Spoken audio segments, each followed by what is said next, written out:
meu nome é Luiz Gabriel e nós vamos dar agora continuidade dentro da nossa disciplina de comportamento organizacional. O que nós iremos ver na aula de hoje? Bom, nós vamos ver o fundamento do comportamento em grupo. Dentro do comportamento organizacional, nós vimos que nós poderíamos estudar o comportamento organizacional voltado aos indivíduos, aos grupos, que nós vamos se focar agora, e também à estrutura organizacional como um todo. O que nós vamos ver agora nessa unidade aqui? A gente vai conceituar grupo e identificar alguns tipos de grupos. Né? Então vamos ver o modelo de desenvolvimento de um grupo, né? As fases de desenvolvimento do grupo, são 5, né?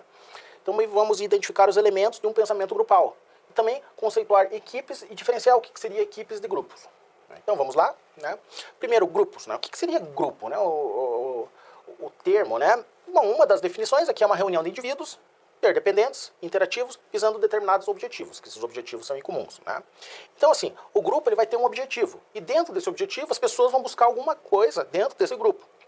Que tem alguns exemplos do objetivo do grupo. Pode ser um grupo de sobrevivência, né? Bando, clã, tribos, famílias, enfim. É um grupo que vai buscar a sobrevivência, né? Então, enfim, é um tipo de grupo.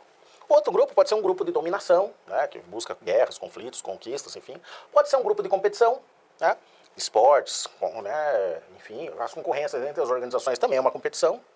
Pode ser um grupo de produção, que daí entra também as organizações, as fábricas, né, enfim, ela vai buscar resultados, serviços, produtividade, enfim. Ou pode ser alguma equipe de rendimento, né, que busca algum desafio. Enfim, tem vários tipos de grupos, né, porque eles têm objetivos diversos. E dentro desses grupos, os indivíduos eles também buscam coisas, né, dentro desses grupos. Por exemplo, uma coisa é a segurança, né? Então, você viver em grupo é muito mais seguro do que você viver sozinho. Então, a segurança é algo que as pessoas buscam quando elas entram em grupos. O status também, né, o reconhecimento social, né, também está ligado com o que as pessoas buscam dentro dos grupos. A autoestima também, né, a satisfação. Você, de certa forma, se sentir satisfeito dentro daquele grupo que você compõe, né? Questão de associação, você se associa com pessoas que têm interesses semelhantes aos seus, né? Então, você se sente pertencido ali a uma torcida de futebol, por exemplo, né? Então, você tem essa identificação. Também pode ser o poder, as pessoas às vezes buscam grupos para exercer funções de poder. É uma necessidade de algumas pessoas. E também alcançar metas, né? Você buscar construir coisas, enfim, e daí entra questões colaborativas e tudo mais.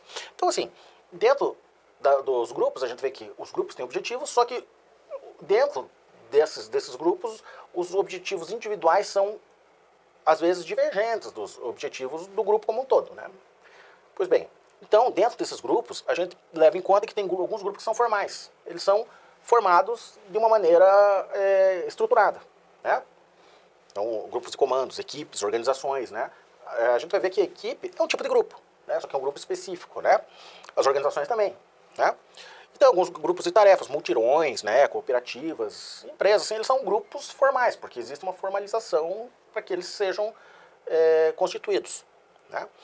Ou pode ser informais, pode ser que alguns grupos eles aconteçam porque há interesse em comum, pode ser grupos que as pessoas tenham amizades e acabaram formando, né? Enfim, tem vários tipos de grupos que são informais, né? Dentro disso, a gente leva em conta um modelo que fala dos estágios do desenvolvimento de um grupo, né?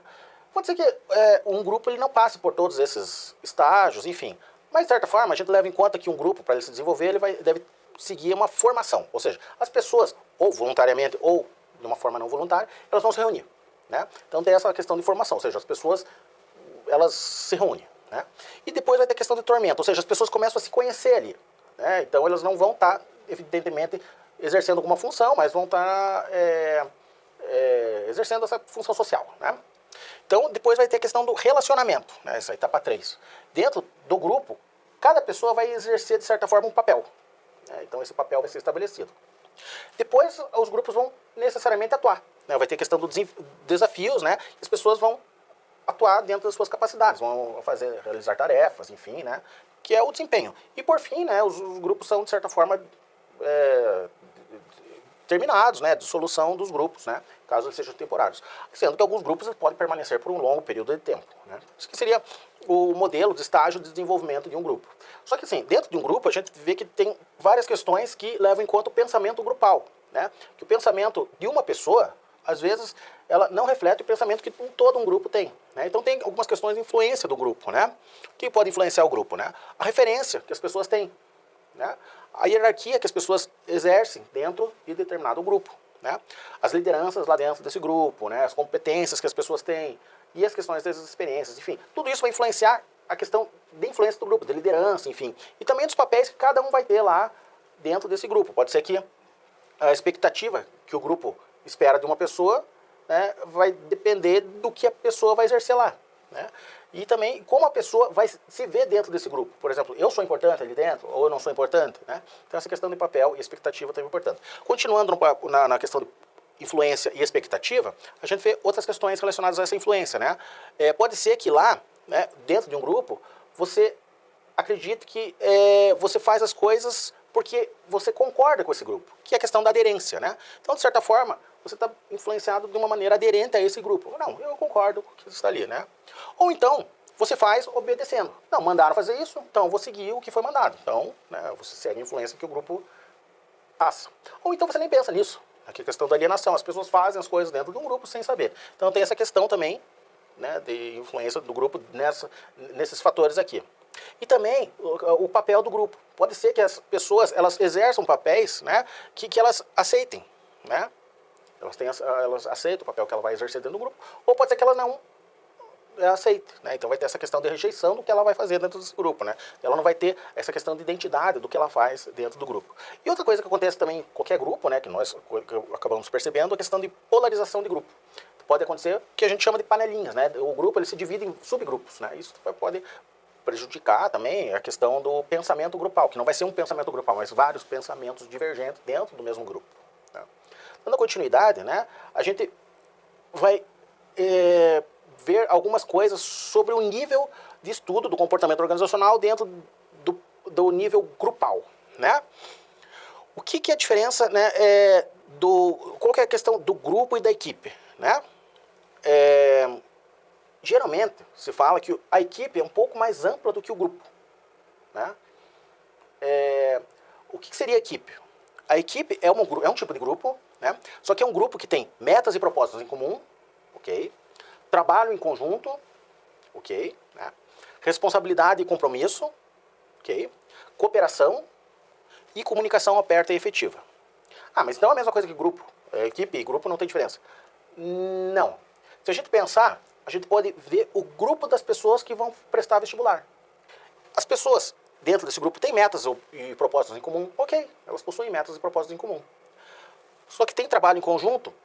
Até tem, só que não há responsabilidade e compromisso, né? Não há cooperação e não há comunicação aberta e efetiva. Ou seja, o que difere a equipe do grupo é que a equipe há corresponsabilidade dentro do trabalho, coisa que não necessariamente há num grupo, né?